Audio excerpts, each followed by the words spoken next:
This is James Lutzer for Round 8 Boxing. Delighted to be joined with Ramtin Musah. How are you? I'm very good, thank you. How are you? Yeah, very good. Thanks very much.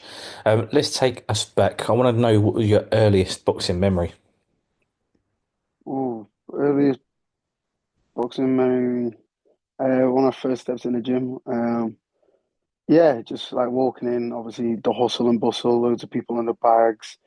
Uh, it was hot. I kind of went when I went in. It was like spring turning summer, so I remember the gym being hot. Like it was red hot there, and yeah, everything was just going on. Obviously, you got people sparring, you got people in the bags, you got people on the pads. Yeah, so just yeah, that was the first kind of like memory of it. What was your reason for going to the boxing gym that day? Was you a boxing fan? Had you watched it on TV? Was it just something your friends did? So I used to play a bit of football. I used to play Sunday league, and the team started going down for extra fitness, and they were like, "Oh yeah, you should go down there." And at the time, I hadn't started football that long, and it was like go down there to give it a try and see how you feel. So I went down with the lads, and then yeah, I just kind of took to it, and yeah, that's what really kind of it. So what age were you at that time? 13, 14 years old. Yeah. So obviously you remember it being red hot, a lot going on, like you mentioned, the hustle and bustle of a noisy, packed out boxing gym. Obviously you went for footballing reasons with the football team. Mhm. When did you decide that actually boxing's the path you wanted to take?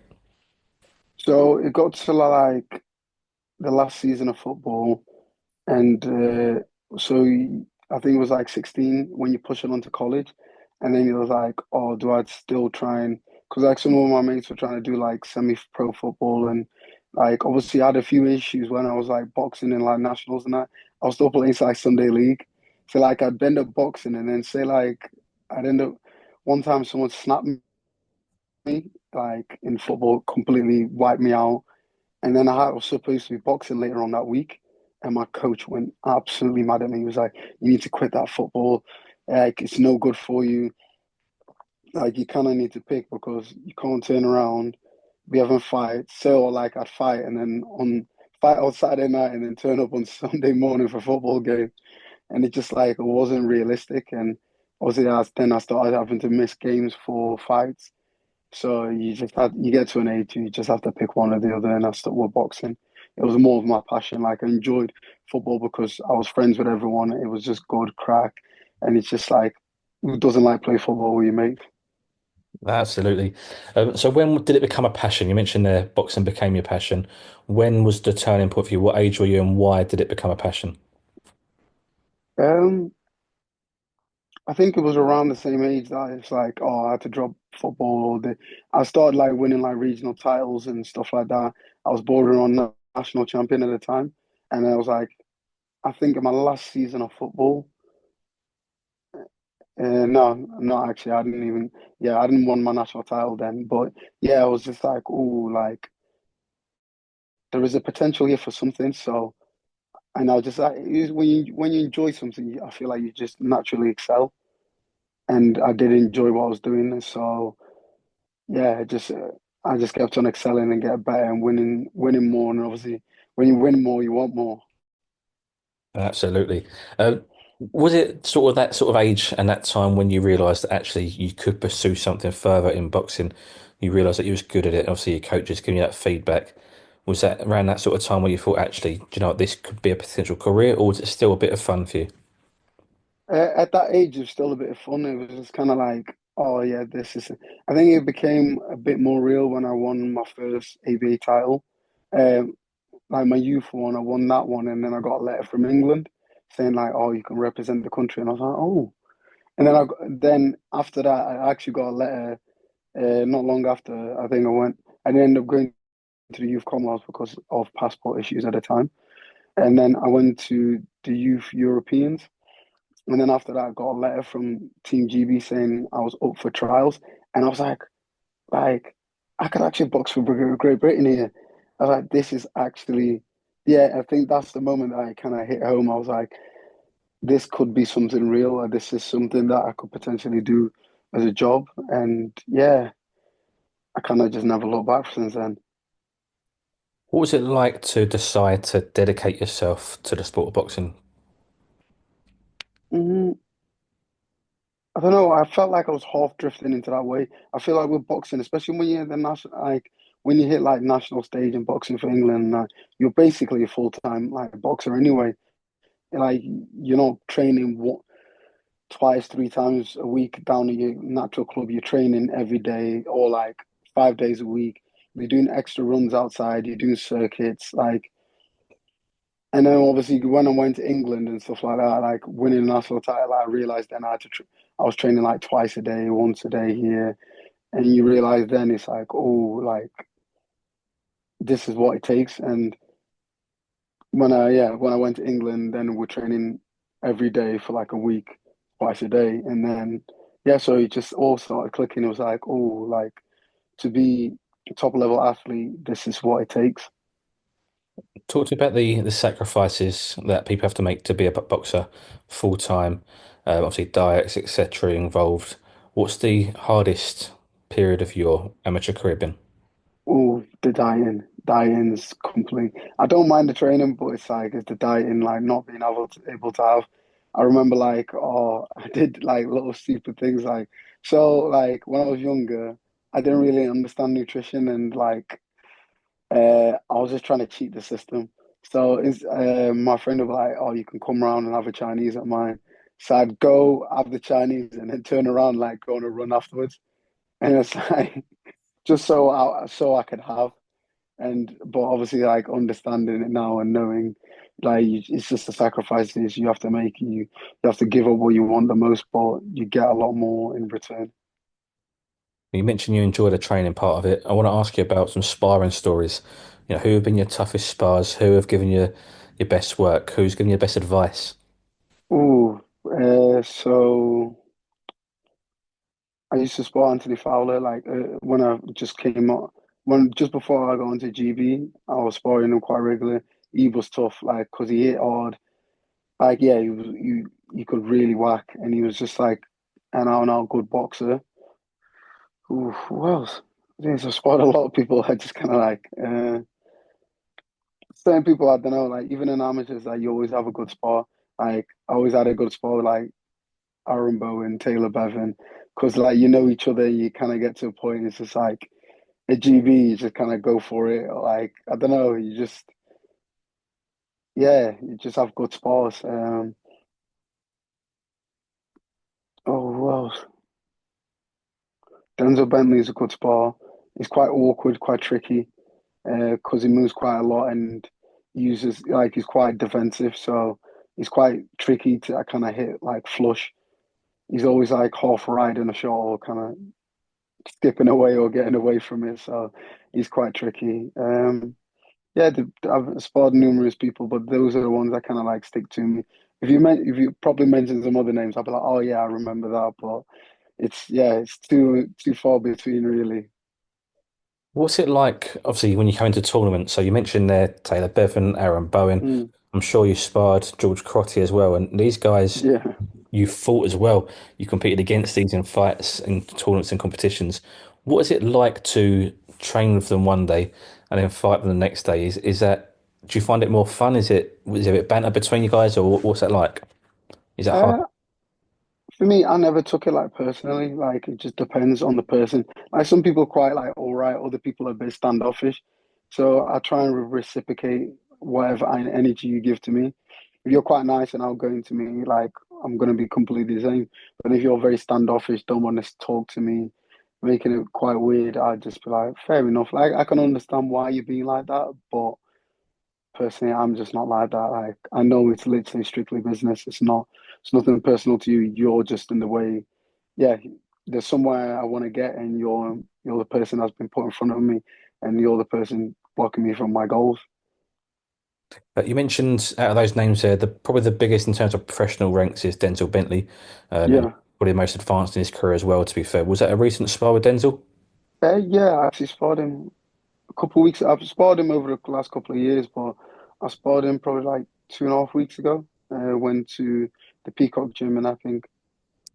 What's that like for you when you're sparring somebody like Denzel, who's, challenged for a world title, multiple time British champion?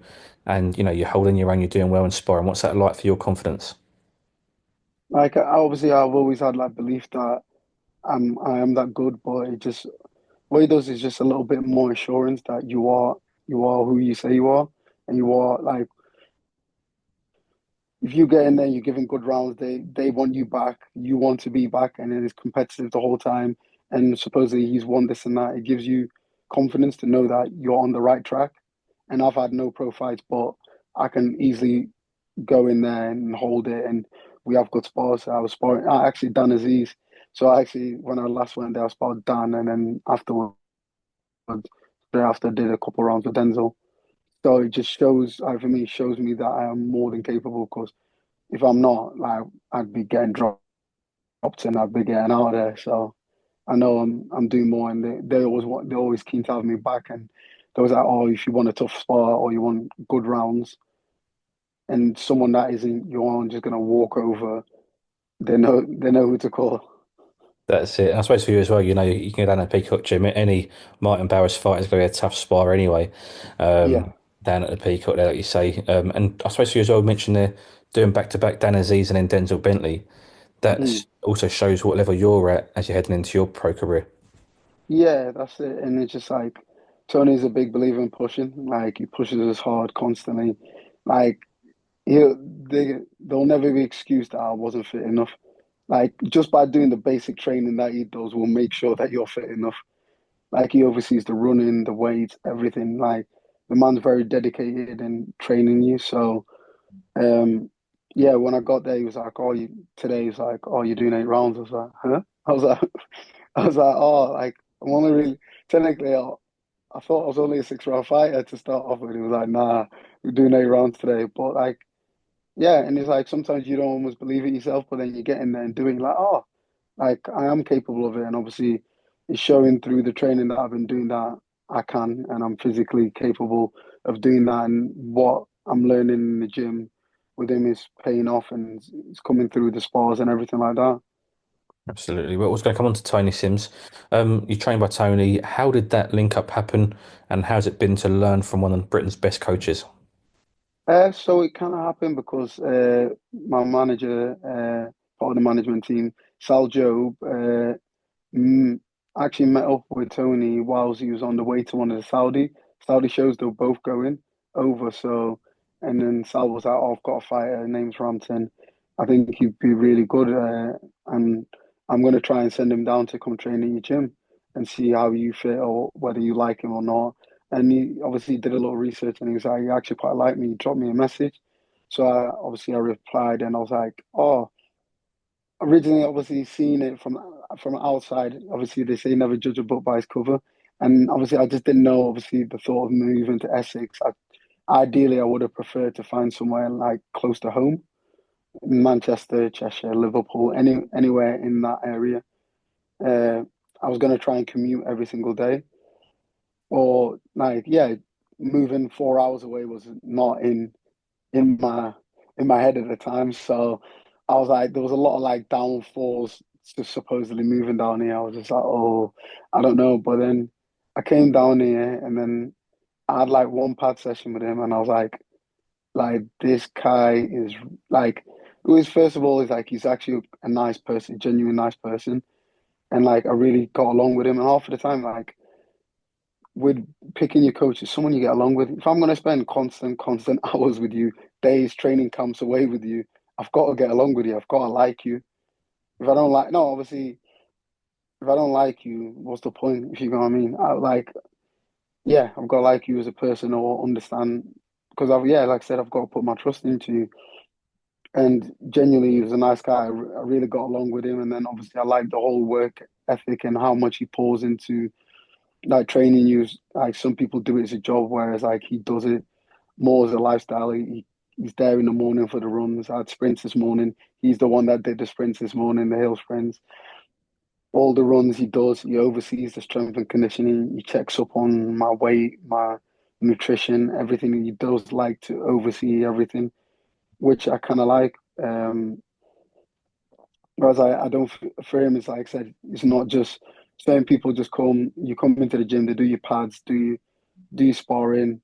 and then that's about it. They leave you the strength and you run into you. Whereas like with him, he does everything. Like he'll make sure that you he checks up on your weight, checks up on this.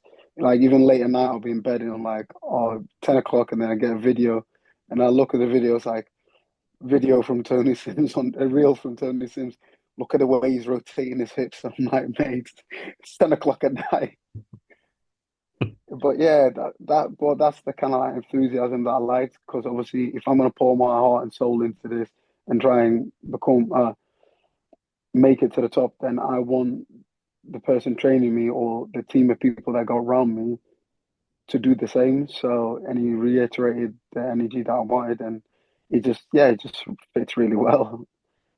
That's it. Obviously, it shows his dedication as well as a coach and his dedication Mm. to you as his fighter by doing those little things. But I suppose for you again, we go back to making sacrifices, and obviously for you that move and relocating down to Essex, away from home. Is it tough being away from home at times? Yeah, so sometimes what I've done, I kind of go on like a rota in the sense that one weekend I'll stay up here because, like I said, it's quite a lot. One weekend I'll go home, and then one weekend I'll go home and visit my girlfriend. So, like, obviously, with having a partner, you just have to make it work as well. So, one weekend she'll come down visit me. One weekend she doesn't have to go anywhere because I'll come to her. And one weekend she'll meet me at my mum and dad's. So yeah, we just done it like that. Obviously, after fights and stuff like that, then you get a bit more quality time. But like I said, you just have to make it work. Obviously, I've got my dream that I want to achieve, and she's supporting me behind it, and my family's supporting me, even though I missed them all. But it's just part of the game, really. No, absolutely. Obviously, trained by Tony Sims, now promoted by Queensbury Promotions and Frank Warren. Just take me to that phone call, that conversation. How did that come around? Because it's a massive, massive, step, especially for your debut. You're not sort of gone under Mm, the radar on small horse shows. mm. With no promoter, you've gone straight into the big boys. Yeah. So obviously, having a management outside of like Tony and everything, obviously. Tony works predominantly with Matchroom, but Matchroom and like Queensby, the basic as of recently with the Riyadh season coming about, they're basically the same. It's kind of like come see, come saw. Like before, there was a bit of a divide, but now obviously working together. I was speaking to Dan Aziz about it, and I think it was Denzel Bentley about it. He was like, "Oh yeah, I think he went to somewhere and he saw like Eddie sat next to Frank, and they're having a right laugh, and he's like." You said that 5 years ago, no one would have ever believed you.